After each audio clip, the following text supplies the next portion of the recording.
Halo Tribuners, kembali lagi bersama saya Aswin Lumintang di acara Tribun Bakudapa. Dan kali ini kita akan membahas atau topik kita pada perbincangan di saat ini adalah polemik wacana penundaan pemilu 2024. Ini tentu secara nasional lagi hangat-hangat ya, dalam seminggu ini lagi menarik ya, selain IKN. Ini polemik wacana penundaan pemilu 2024 saya kira sangat ditunggu oleh banyak kalangan termasuk para tribuners tercinta. Dan untuk perbincangan ini saya sudah mengundang akan salah satu komisioner KPU yaitu Bung Salman Sailangi. Dan seperti biasa sebelum kita berbincang-bincang saya berikan kesempatan kepada Bung Salman untuk menginformasikan akan profil diri ke Tribuners. Kemudian setelah itu saya akan mengajak bincang-bincang terkait tema. Silakan Bu Salman. Ya, saya sendiri saat ini selaku komisioner KPU Provinsi Sulawesi Utara ya.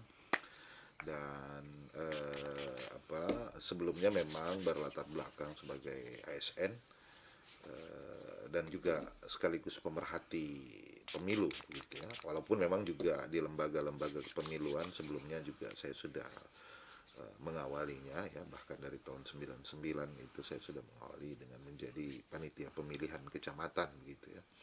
Dan kemudian beberapa tempat juga pernah jadi pengawas netralitas PNS juga untuk kerja-kerja kepemiluan maupun pemilihan ya. Dan bahkan berapa kali menjadi panitia atau tim seleksi penyelenggara Bawaslu kabupaten begitu, sampai kemudian ya terakhir ini menjadi komisioner KPU Provinsi Sulawesi Utara. Di luar biasa ada jenjang juga ya. Artinya sudah banyak pengalaman di bagaimana dalam penyelenggaraan pemilu ya. Kurang lebih adalah pengalaman sudah lumayan. Dan Tribuners, saya akan langsung ya, saya kira perkenalan sudah cukup ya, dan kita akan langsung bincang-bincang terkait dengan tema polemik wacana penundaan pemilu 2024. Dan sebelum itu saya ingin tanya ke Bung Salman. Bung Salman, ini tahapan pemilu 2024 kapan sebenarnya dia akan mulai tahapannya?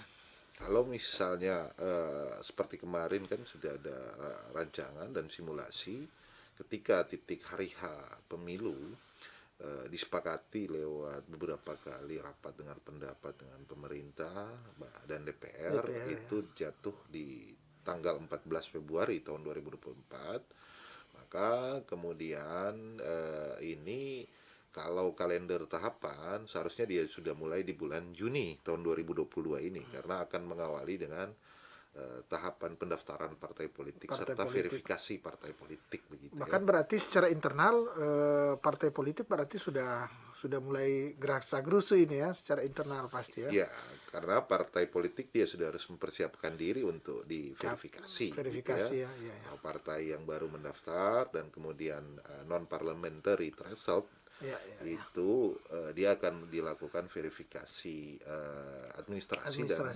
faktual. Kemudian kalau partai yang kemudian masuk parliamentary threshold itu dia verifikasi administrasi saja. Gitu. Ya.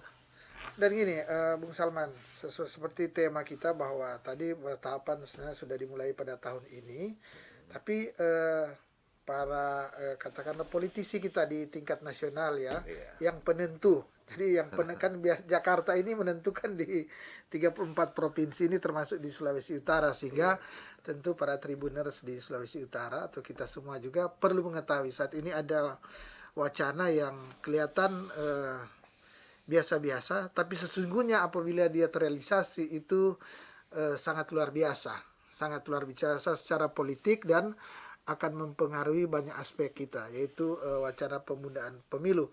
Gimana kalau sebagai KPU sebenarnya melihat ini ada wacana penundaan pemilu ini gimana? Apakah bisa atau tidak atau gimana?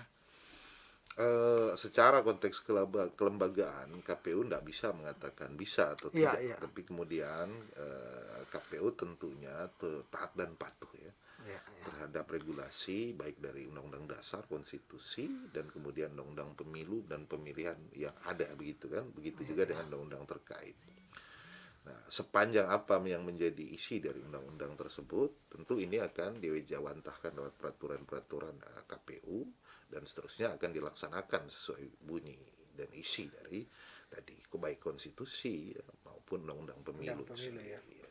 Artinya sampai saat ini pemilu KPU selaku lembaga yang diberikan kepercayaan oleh negara untuk menyelenggarakan pemilu sudah bersiap untuk melakukan tahapan, menyelenggarakan tahapan ya, BIMTEK dan segala macam mungkin sudah segala macam teknis sudah sementara berlangsung ya.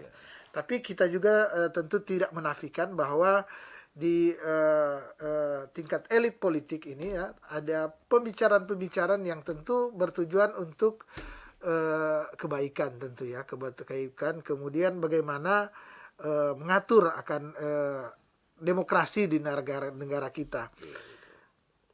Bung Salman kan tentu secara institusi bagian dari KPU, tapi juga ya dikatakan ya mengerti juga terkait dengan politik dan kepemiluan ya. Wah, jadi saya ingin bertanya secara pribadi gimana Bung Salman melihat ini ada wacana ya. Artinya dan saya baca kemarin ya di beberapa online termasuk di Kompas yang jaringan kita kompas.com, Presiden mengatakan sah-sah saja apabila ada yang berwacana untuk mengatakan penundaan pemilu. Artinya walaupun itu mungkin ya dinyatakan oleh Presiden secara pribadi, tapi bagi saya bahwa selaku pemimpin negara dia memberikan suatu kelonggaran, mengisyaratkan bahwa silakan saja berwacana, memberikan ruang untuk berdemokrasi ya. Sehingga saya kira saya pun tidak salah untuk bertanya ke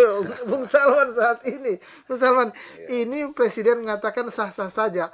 Kalau sepengetahuan Bung Salman, bisa tidak ini atau ini wacana yang pepesan kosong, hanya bagian dari cerita-cerita menjelang tahapan akan berlangsung, atau ini sebenarnya memungkinkan sebenarnya untuk terjadi.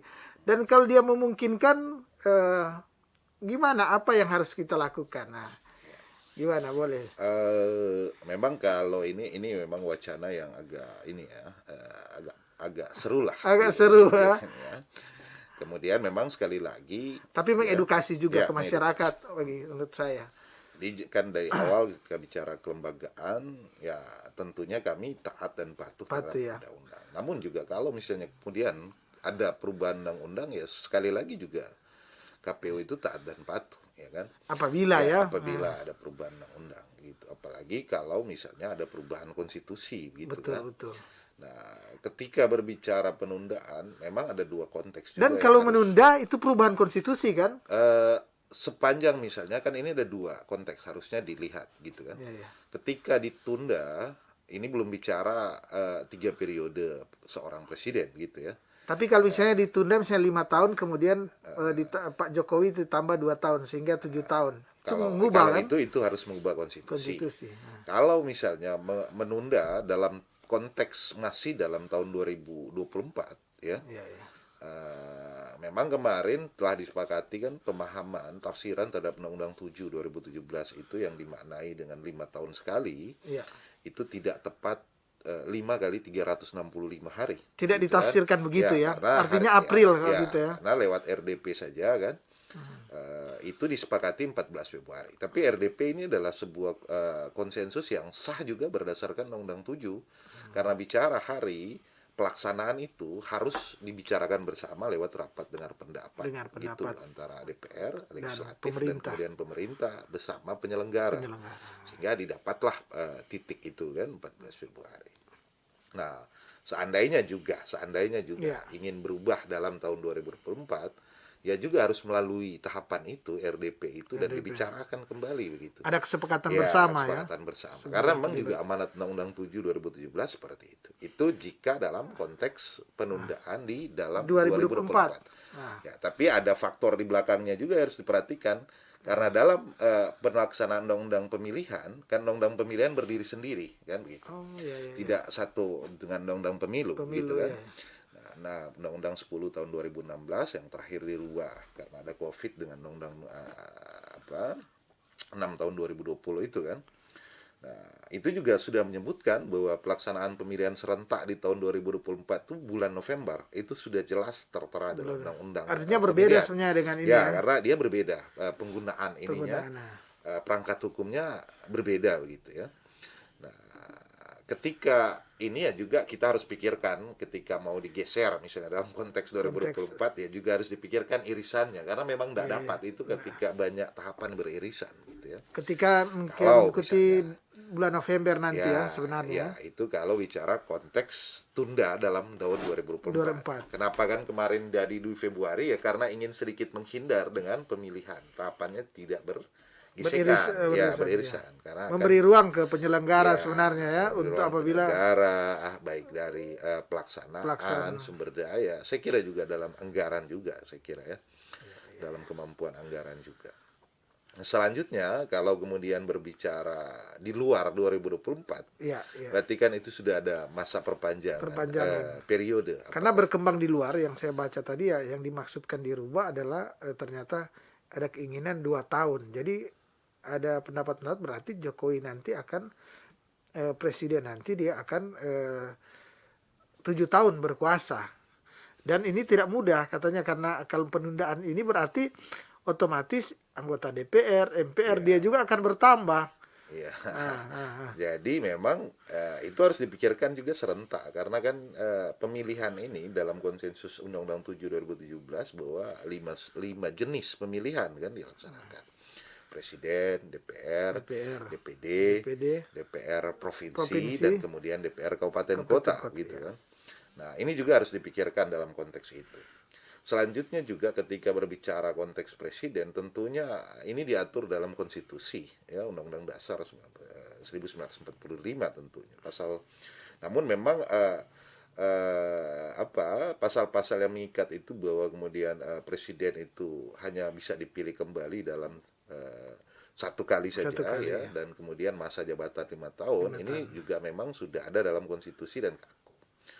Nah, jika kemudian memang ada pemikiran seperti tadi, berarti kan argumentasinya berada pada ya konstitusinya berarti harus dirubah. Begitu kan. Undang-undang dasarnya yang harus dirubah. Gitu kan. Karena undang-undang dasar juga sudah menyebut seperti itu.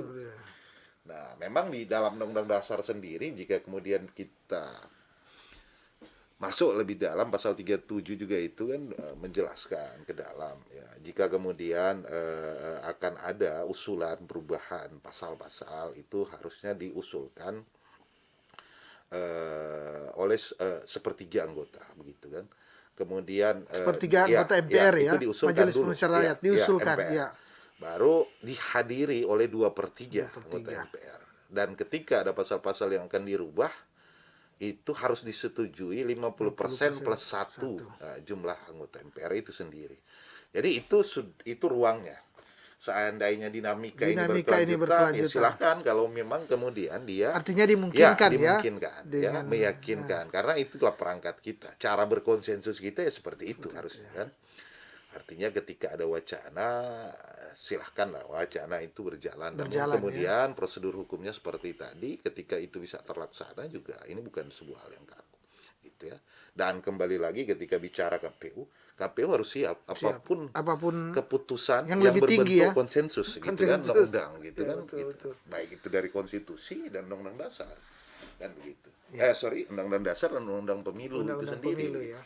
Jadi memang kalau ada perubahan ya KPU harus jalan saja, tidak bisa kemudian KPU bilang tidak gitu kan. Iya. Karena dia hanya penyelenggara dia hanya menyelenggarakan amanat dari undang-undang ya. Nah, tapi gini, ini dikatakan undang-undang. Tapi kita ingat ya bahwa kita pernah berubah dari Undang-Undang 1955 ke Undang-Undang Dasar kembali ke Undang-Undang 45 waktu Soekarno, dekret presiden, dekret. Sekarang apa sih memungkinkan tidak ya misalnya berandai-andai Jokowi memberikan dekret ya dan dekret itu tentu kita lihat dia keluarnya gimana gimana. Saya kira proses kita kan sudah paten ke konstitusi undang-undang dasar ya ruang-ruang kemarin memang karena terjadi hal seperti itu karena adanya peralihan penggunaan konstitusi ya. Namun hari ini saya kira semuanya sudah selesai pada tataran konstitusi itu sendiri, bahwa kemudian pengaturan-pengaturan itu ya ruang tadi ya amandemen kalau memang Amandemen ada ya. perubahan-perubahan Jadi yang tidak ada diinginkan. alasan misalnya presiden memakai kekuasaannya untuk beda, untuk ya, dekret ya. karena misalnya melihat misalnya sekarang misalnya lagi COVID, alasan Ya. COVID atau apa. Tidak bisa memang ya. Pengaturan-pengaturan itu kan memang keadaan-keadaan kahar, kalaupun ya ada penundaan yang luar biasa itu. Begitu juga kan dalam undang-undang pemilu juga diatur seperti itu. Nah, kalau bicara kondisi COVID pun dikondisikan seperti itu tinggal bagaimana kemudian bisa disusun dalam sebuah perangkat undang-undang, ya kan? Namun konteksnya bahwa konstitusi ya masih seperti tadi menyebutkan bahwa presiden itu masa jabatannya paling panjang 2 periode. 2 periode 10 tahun ya, 10 tahun. 5 tahun 10 Ya, tahun betul. ya. Bung Salman, ini saya kira menarik ya, dan dikatakan bahwa saya ulangi lagi bahwa tahapan sudah dimulai tahun ini, tahapan pemilu, dan apapun wacana di luar tentu KPU dia tutup mata, dia akan, karena dia sebagai penyelenggara dia hanya satu yang dia lihat, taat dan tunduk terhadap aturan. Iya, betul. Sehingga itu yang dia jalankan. Sepanjang tidak ada aturan yang lebih tinggi atau kesepakatan yang lebih tinggi yang mengharuskan dia menghentikan tahapan itu atau mengubah, tentu dia akan terus berjalan melakukan proses tahapan ini. Sekarang seandainya misalnya ini tahapan sudah dimulai tahun ini, kemudian tahun 2023 ke depan berubah dikeadakan penundaan, gimana? Apakah KPU lihat-lihat, Bung Salman lihat-lihat siap tidak untuk menghentikan ini? Pada prinsipnya kalau misalnya undang-undang pemilu berubah, ya KPU memang harus siap. Walau dengan konsekuensi berhitung juga terhadap bagaimana pola perubahan tahapannya, ya kan? Bagaimana pola perubahan anggarannya. Gitu ya. Kan Namun kalau dia berubah misalnya dari 2022 pasti sudah ada anggaran yang keluar 23, kemudian dia dihentikan, dia ditunda atau gimana? Kan dalam konteks undang-undang pemilu juga dikenal dengan pemilu susulan dan pemilu lanjutan, ya kan? Tapi itu memang dalam konteks ketika terjadi keadaan kahar, ya, gangguan keamanan, kerusuhan. Dan kita berandai-andai seandainya misalnya seperti wacana yang berkembang ditambah 2 tahun, berarti KPU ini juga dia harus ditambah 2 tahun karena akan banyak ini ya. Kalau dalam posisi KPU sih juga diatur oleh undang-undang bahwa kemudian menjabat selama 5 tahun dan boleh dipilih kembali. Satu kali begitu dalam 5 tahun dalam tingkatan yang sama. Ya, kalau dia ke atas ya nggak masalah kan kalau ini. Tapi begitu periodisasi KPU juga memang diatur dalam undang-undang. Periodisasi penyelenggara lah memang diatur oleh ya. Baik, bukan hanya KPU, Bawaslu SPP dan seterusnya kan. Itu juga diatur. Ya, Bung Salman, kalau melihat ini ya, ternyata terlalu banyak ini ya yang akan terjadi perubahan seandainya wacana ini terjadi. Salah satu misalnya saya katakan KPU bisa aja diganti di tengah jalan ya sesuai dengan dia 5 tahun atau bisa aja ditambah ya, itu KPU. Kemudian DPR otomatis nggak mungkin mau dipilih kemudian kalau ditambah 2 tahun karena itu buang uang negara itu. Jadi dia harus ada aturan lagi ada aturan, ada pengecualian setingkat undang-undang ya kan, ada perubahan undang-undang. Ada perubahan. Dan ini kan kalau kemarin kepala daerah, contoh kepala daerah yang habisnya 2022 ini 2023 dia akan diganti oleh penjabat ya, penjabat bupati, wali kota atau gubernur sampai diadakan pemilihan 2024. Nah, kalau dia DPR kan nggak mungkin. Ya tergantung undang-undang. Tergantung undang-undang ya. Kalau kemudian ada payung hukum yang ditelurkan atau kemudian DPR yang dikeluarkan. Dia hanya bisa mungkin diperpanjang, tapi untuk diganti oleh penjabat DPR kan tidak mungkin. Beda konteks. Beda konteks gitu, betul. Ya. Memang di kondisi seperti itu yang memang seru lah wacana-wacana yang berkembang terakhir ini. Namun ya dalam posisi itu KPU ya ketika ditanya kalau seandainya berubah di tengah jalan, KPU harus siap ya siap saja. Karena saja. KPU juga berpengalaman kemarin di masa COVID bahkan menunda, Iya, luar biasa. Ada pengalaman. menggeser kan, bahkan ini kan mereformulasi lagi tahapannya. Tahapannya ya. Ya, jadwal yang sebenarnya sudah ada ternyata dipreskan. Ya. Walaupun harus diperhatikan juga memang tahapan-tahapan yang tidak bisa dipreskan. Jadi ada yang memang sudah ada.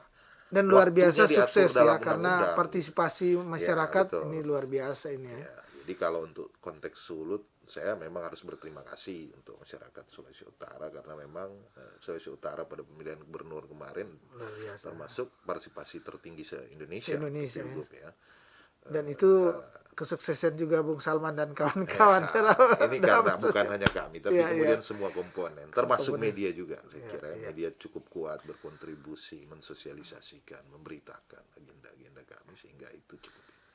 Dan mungkin buat saya ya, saya melihat dalam konteks Sulawesi Utara, Iya. masyarakat Sulut ini dewasa. Kedewasaan masyarakat Sulut ini sudah tergambar karena kedewasaan demokrasi yang memang kalau menurut beberapa tokoh, beberapa pakar, beberapa ahli budaya, sejarah, bahkan sejarah kepemiluan, sejarah demokrasi itu sudah tertanam jauh. Tertanam jauh ya. Nah, ketika konteks seperti ini masuk ya, mau berubah ini atau mau ada perpanjangan wacana presiden atau penundaan pemilu, saya kira tidak akan cukup memberikan ini dampak lah ya untuk masyarakat. Karena ya. kedewasaan masyarakat Sulut itu sendiri cukup baik sih. Cukup baik ya.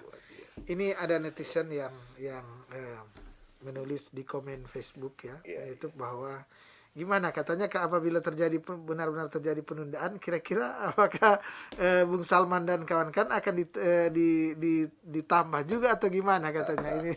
Tergantung undang-undangnya begitu kan. Tergantung undang-undangnya juga. Ya. Ini ada netizen yang nulis komen di ini. Tergantung undang-undang ya. Kalau undang-undangnya menyebutkan bahwa ada perpanjangan, ya sah-sah saja begitu kan. Karena kan pasti kami diatur juga dengan perangkat Undang-Undang 7 2017. Jadi penyelenggara juga masa periodenya diatur lewat Undang-Undang. Patuh dan tunduk ya di undang-undang itu ya. Ya. Bung Salman, ini menarik ya, dan sebenarnya Bung Salman dan kawan-kawan terutama yang KPU RI tentu harus juga memang berhati-hati di suksesi ini. Karena apa? Karena di pemilihan ini kan terjadi suksesi presiden ya, artinya Jokowi yang saat ini sudah 2 periode, apabila dia dia tidak bisa mencalonkan lagi, artinya akan ada ini, dan ini tentu lebih menarik dan tentu akan lebih, karena ini calon baru semua, biasanya lebih dinamis ya, lebih berdinamika, sehingga tentu diharapkan tentu KPUD ya yang ada di kabupaten kota memang lebih ini. Justru itu mungkin ya, saking panasnya maka muncul berbagai wacana. Sebelum ini kan ada wacana 3 periode. Presiden 3 periode ya, yang sudah direspons oleh presiden bahwa dia nak mau lah di 3 periode ya, sudah menyatakan bahwa ikut dengan aturan 2 periode seperti yang saat ini. Tapi untuk penundaan, Pak Jokowi juga mengatakan bahwa ya ini bagian dari wacana. Tapi kita tahu juga bersama bahwa wacana di politik itu seringkali terjadi. Artinya wacana-wacana ini yang berkembang ini, wacana ini kan bukan main-main. Ini apabila terjadi beberapa fraksi yang menginginkan, ini bisa saja berubah, dan kita mau tidak mau harus siap. Apabila elit politik kita sudah bersepakat untuk melakukan perubahan, kan banyak yang sudah kita lihat ya bahwa ini berkembang wacana ya. Kita tinggal mungkin akan melihat, termasuk di KPU ya, mencermati aja, mungkin tetap patuh dan taat terhadap aturan, tapi kan harus mencermati dan ikut, mungkin sudah berprediksi apabila berusaha ini ya. Ini saya ingin menggugah ke Bung Salman ya. Ini Tribuners juga mungkin menarik ya, masyarakat politik Sulawesi Utara juga berandai-andai. Kita semua berandai-andai ya, karena Pak Presiden juga bilang silakan berandai-andai ya. Tapi yang terakhir kan kita harus patuh dan tunduk juga sebagai masyarakat terhadap undang-undang. Tapi bahwa ini ada wacana penundaan, kita anggap ini bagian dari edukasi politik juga. Belajar memberikan pengalaman kepada kita untuk berdinamika. Betul. Ya kan? Untuk berdinamika, bagian dari keramaian di demokrasi yang ada ya.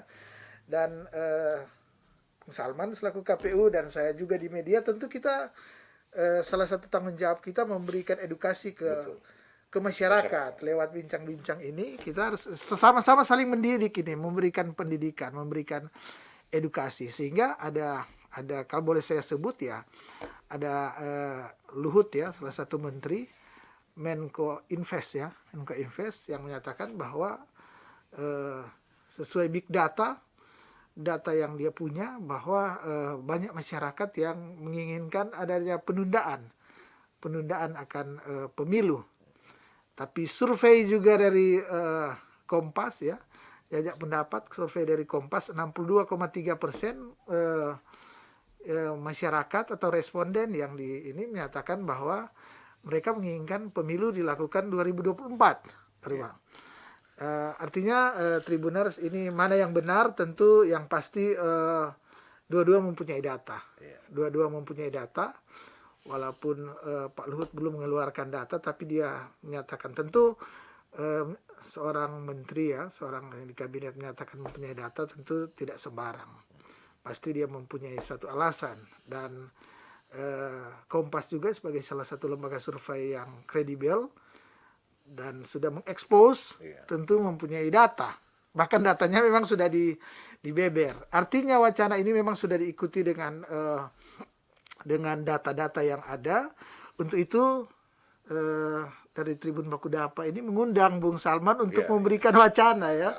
Wacana bahwa kita di Sulawesi Utara gimana Bung Salman melihat sebenarnya? Kalau melihat ada respon penundaan ini, Bung Salman kan sudah dan kawan-kawan sudah sukses dalam partisipasi masyarakat ya, masa dalam memilih di Pilgub kemarin.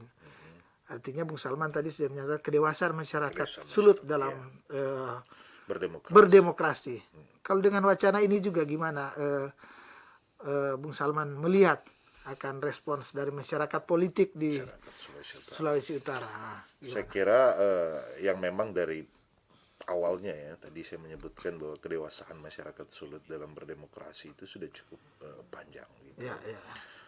Mungkin di beberapa tempat yang lain, daerah yang lain, misalnya pasca pemilihan, pasca pemilu presiden, DPR ya, mungkin masih ada resistensi, bahkan gesekan gitu yang keras. Itu sekali lagi memang tidak kita lihat di Sulut, karena sekali lagi kedewasaan masyarakat Sulut itu ya begitu kuat. Sudah teruji ya. Sudah teruji. Dan kemarin kami juga memang sedikit mendalami lewat beberapa proses proses pemilu maupun proses pemilihan. Minahasa sendiri ya secara Minahasa secara keseluruhan di zaman dulu sebelum kemerdekaan yang distriknya masih menyatu. Gitu ya. Bahkan telah kami temukan itu dari tahun-tahun 1922 sudah ada pemilihan gitu. Dan bahkan sudah ada bentuk dewan legislatif yang namanya Minasarat. Jadi begitu jauhnya gitu kan masyarakat Sulut telah berdemokrasi ya. Bahkan sebelum itu telah ada tradisi-tradisi memilih secara langsung gitu, banyak pemilihan Kumtua. Pemilihan Sangadi di Buomong, Kapitalau di Sangir. Itu cukup kuat. Dan itu yang mendidik mungkin ya. Dan tradisi demokrasi elektoral itulah yang kemudian membawa kedewasaan, sehingga kemudian seperti apa bentuk konsensus bernegara, apakah kemudian dihasilkan oleh legislasi yang ada di tingkat RI maupun pemerintah di tingkat RI, tentunya mampulah diterima gitu oleh masyarakat Sulut, karena melihat tadi latar belakang kedewasaan yang ya. Mereka kemudian saya kira tidak akan terlalu terpengaruh dalam hal bergesek-gesekan karena dengan isu-isu seperti itu. Masyarakat Sulut lebih dewasa menerima dinamika ya. Seperti itu. Karena kalau mau cek ke belakang, ya, dinamika juga di Minasa, di Sulut kuat sebenarnya. Kuat, iya, iya, iya. Ya, cek sejarah, walaupun mau divalidkan kan, Iya, misalnya iya, iya. cerita mau NKRI atau federasi itu sudah ada Sudah ada. di Sulut kan, dan jauh sebelum itu Jauh. kita sudah melihat itu gitu Iya, kan. iya. Ada ini, ya. ada dinamika ke sana. Ya, tapi, dan kuat, kuat, begitu. iya, iya. Kuat. Bahkan Dan- pelibatan perempuan itu sudah sangat kuat, Sangat begitu, pemilu kuat ya. perempuan. Dan pemilih itu sebenarnya perempuan. menjadi potensi kita. Ya, Potensi ya, potensi. Dan itu mungkin Bung Salman dan kawan-kawan juga merasakan. Iya, Kan? betul. Itu ya, artinya karena ya salah satunya kita tidak terbiasa mungkin dalam suatu ini kerajaan ya. ya, memang tidak ada pola tradisi Kita kerajaan. sehingga Nah, Bung Salman melihat mungkin dengan teman-teman dengan siapa saja kan menganggap sama semua. sama, dan Menganggap komunikasinya sama. juga jadi mungkin setara, liberal lah, lebih ke kayak liberal berkomunikasi kan. Berbeda dengan ketika Bung Bukan Salman dan patriarki. kawan-kawan di DPR di KPU ke misalnya ke Jakarta, Oh, tentu ya. berbeda sekali kan. Jadi prinsipnya itu, saya kira masyarakat Sulut mampu menerima dengan baik terhadap proses dinamika itu, dan tidak kaget untuk itu kan. Nah, tinggal kemudian ya sah-sah saja dinamika politik, konsensus politik itu berjalan ya, dan sepanjang dia bisa melahirkan konsensus dalam produk undang-undang, dan kalau memang ada keinginan sampai di produk konstitusi ya silakan saja, sepanjang tidak ada gesekan antara kelompok masyarakat. Yang Tapi di perlu internal dijaga- KPU sebenarnya kan misalnya sekarang ini kan ada WAK KPU mungkin ya kabupaten kota. Apa ini sudah dibicara-bicara, ada bak-bak sedu antara sesama personel KPU terkait ya, isu penundaan atau wacana penundaan. Ada tidak? Kalau untuk KPU kan, ya kami memang dibiasakan untuk apa ya, menghadapi kondisi kan. Ya, kemarin boleh dikata ya peristiwa COVID itu luar biasa untuk kemudian merubah secara ini kok pola kerja. Pola kerja. Nah, itu pun perubahan regulasi yang begitu cepat. Ya, mengadaptasi karena adanya pandemi itu. Dan untuk KPU hari ini saya kira mereka sudah terbiasa, sampai di jajaran bawah ini sudah terbiasa. Kalaupun datang yang seperti itu, ada bayangan seperti tadi, misalnya di tengah jalan undang-undangnya berubah, ya saya kira teman-teman kita ini di dalam penyelenggara mereka sudah siap, saya kira ya, karena ada bekal kemarin itu yang memang luar biasa kan. Kemarin itu kita tunda pemilihan dan ada penundaan, lantas ada pemotongan tahapan di dalam pemilihan perpendek tahapan. Walaupun dengan catatan yang diperpendek itu yang bisa, yang sudah diatur oleh undang-undang yang tidak bisa diperpendek gitu kan. Karena memang ada tahapan yang sudah diatur, sebutan bulannya, harinya, itu sama sekali tidak bisa Nggak disentuh. bisa di ini ya. Nggak bisa disentuh. Karena kalau di ya ini berarti juga mesti rubah undang-undang. Kan? Gitu. Dan ini kan yang dihadapi orang politik Ya, semua. Ketika ubah mereka kan oh ini ilegal ini. Tidak ini kan. Artinya banyak resistensi ya yang sehingga KPU sudah lebih paham bahwa ada hal-hal tertentu yang memang saklek tidak bisa diubah karena undang-undangnya ya. Dan mungkin kita terakhir ya terkait dengan dengan isu penundaan seperti dengan tema kita, dan tadi sudah dijawab oleh Bung Salman terkait dengan bahwa KPU ini siap ya, intinya siap untuk sekarang untuk menyelenggarakan tahapan ya, sangat siap. Dan tadi sudah sangat tegas diutarakan bahwa patuh dan taat terhadap aturan. Jadi kalau aturan bilang jalan dari sekarang ya jalan, kalau aturan bilang tunda, yang penting jelas aturannya pasti pasti tunda ya, tunda. Dan terakhir mungkin saya tanya, untuk KPU ini masa periodisasinya kapan? Kalau ini berdasarkan AMJ kami sampai bulan Mei tahun 2023 gitu, untuk bulan Mei 2023 ya. Karena AMJ-nya kan 5 tahun. Sampai Mei 2023 untuk KPU Sulawesi Utara. Sulawesi Utara. Kalau KPU RI? KPU RI kan kemarin baru melaksanakan pemilihan. Baru di ini ya. Mereka nanti dilantik, kalau ini yang sekarang berakhir itu 11 April. 11 April Ya, ini ya. 11 April itu yang terpilih. Yang DPR RI ya, yang KPU RI ya. KPU RI. Jadi dia sampai 2027 gitu. Di April juga sebenarnya. Pergantian-pergantian ini apakah tidak mempengaruhi di kinerja biasanya? Kan orang misalnya ada kemungkinan ada orang baru atau ini gimana? Ya sesungguhnya kan kemarin lewat ini KPU juga sudah mengusulkan gitu kan ke baik itu pemerintah, DPR untuk adanya keserentakan seleksi karena memang kan ini bergelombang Iya, iya, iya. di antara provinsi A dan provinsi B itu beda gitu kan karena memang pola kemarin ya pendekatan pembentukan provinsi ada daerah yang mekar itulah yang kemudian hadirnya kelembagaan KPU itu Ya. gitu kan. Nah itu terus terbawa sehingga menghasilkan MJ yang berbeda-beda. Memang untuk kami belum terlalu terasa tapi untuk KPU RI itu sangat terasa. Kenapa? Karena kan penetapan atau SK itu semuanya baik provinsi maupun kabupaten kota itu ada di KPU RI. Yang sangat terasa Sangat pada terasa periode ya, lalu, periode hari ini ya. yang melakukan perekrutan bergelombang itu ya. mereka sangat rentan untuk di DKPP kan, diadukan di DKPP. Jadi ketika mereka kerja tahapan sedikit-sedikit ada sidang dengan DKPP karena yang paling banyak mengadukan itu yang berproses seleksi tadi. Jadi karena beda gelombang, beda ini kan per provinsi, per kabupaten, jadi tidak habis-habis itu kan. Jadi hampir tiap hari ada sidang, tiap hari ada itu sidang. Itu aja ya dinamika di internal sebenarnya betul, ya. Itu dinamika di sehingga internal. ada pemikiran akan diserentakkan seleksinya. Apakah dia didorong setelah 2024?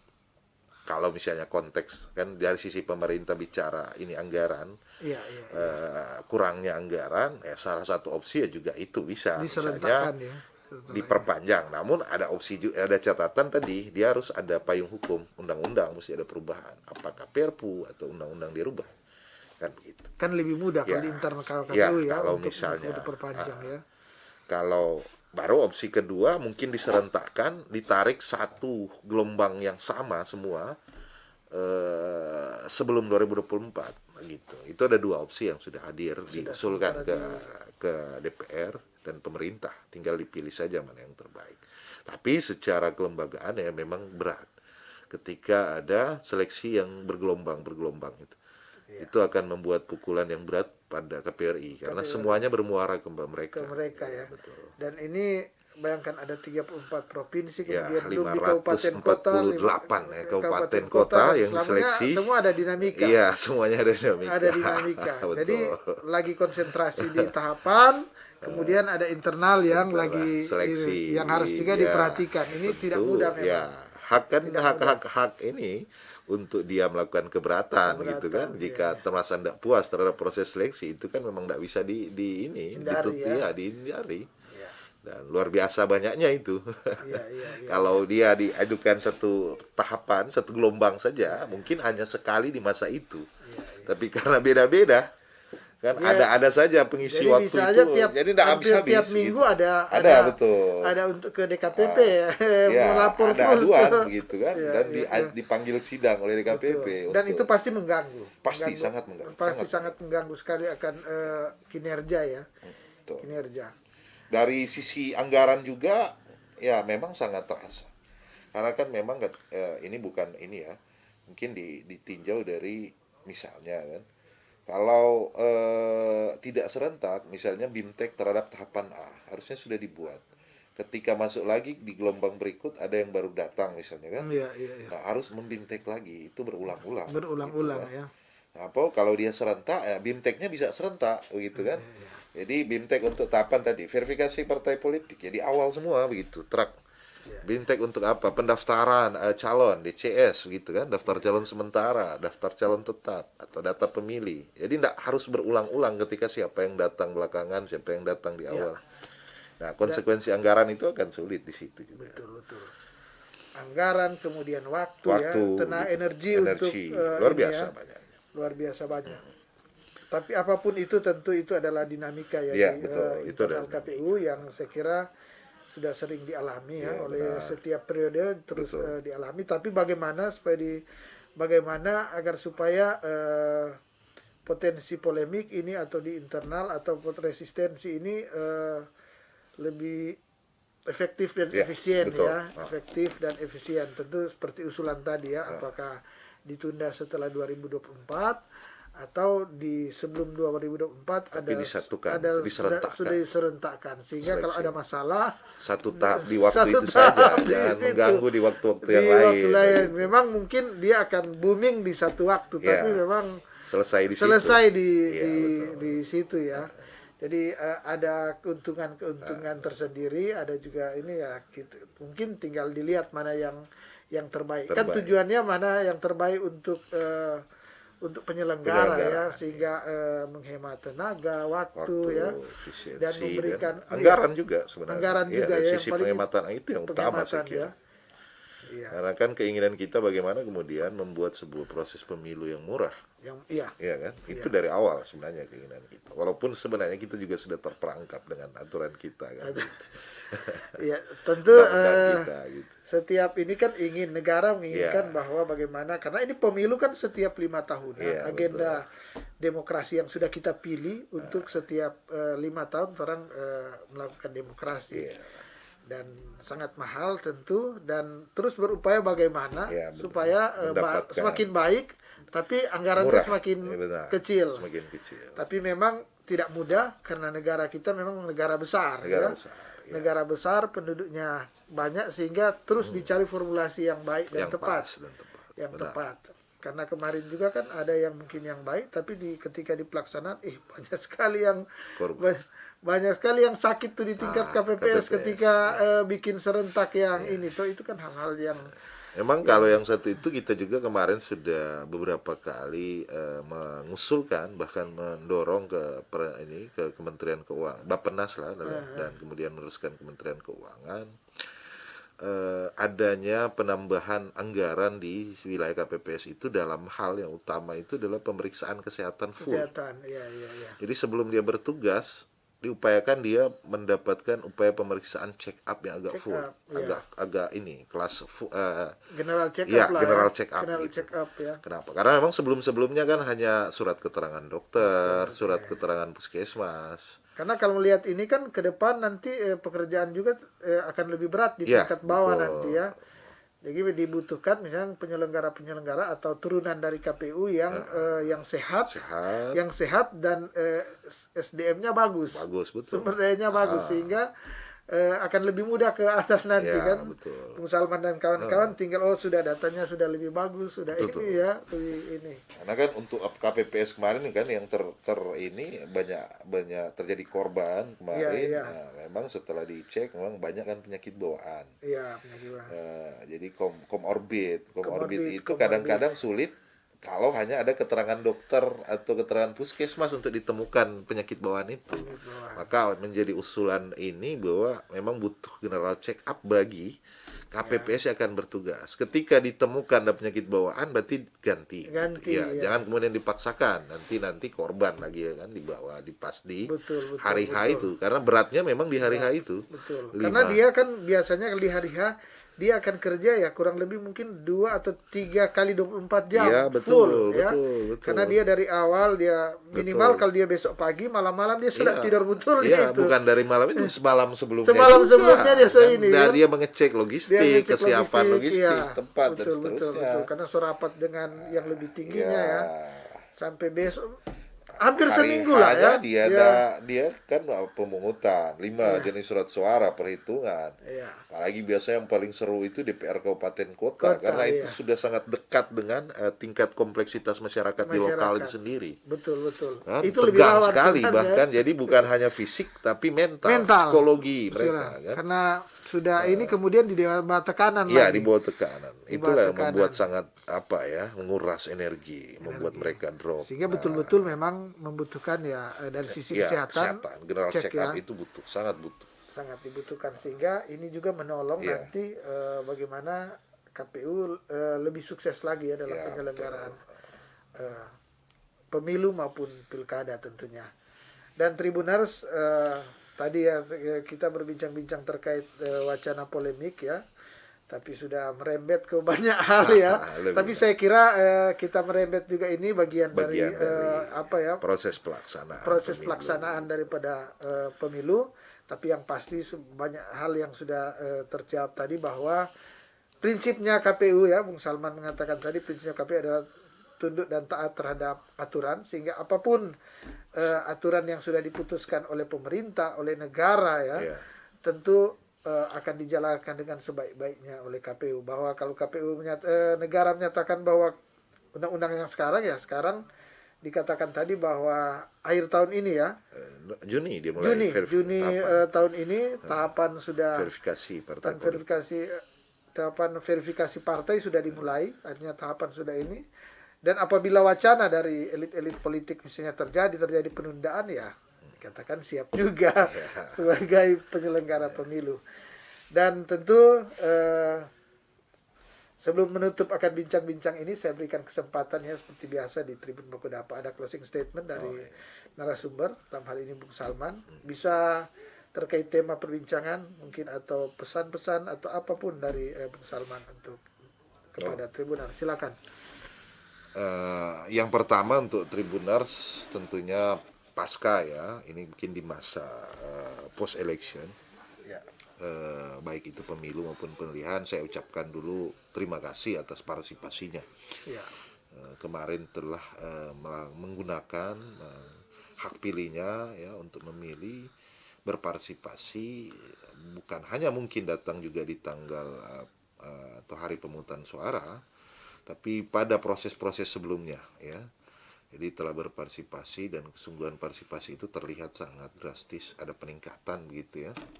Dan sekali lagi kami harus mengucapkan terima kasih untuk partisipasi tersebut. Berikutnya saya mengajak untuk seluruh masyarakat, seluruh warga di Sulawesi Utara untuk mari kita sama-sama mensukseskan ajang pemilu di tahun 2024 maupun pemilihan di tahun 2024 ya.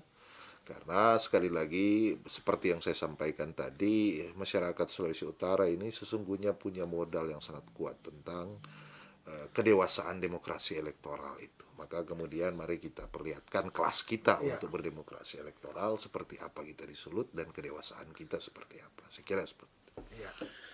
Dan demikianlah bincang-bincang terkait dengan polemik wacana penundaan pemilu 2024 yang dalam hari ini kami dari Tribun Baku Dapa sudah mengundang salah satu komisioner KPUD Sulut, Bung Salman Selangi.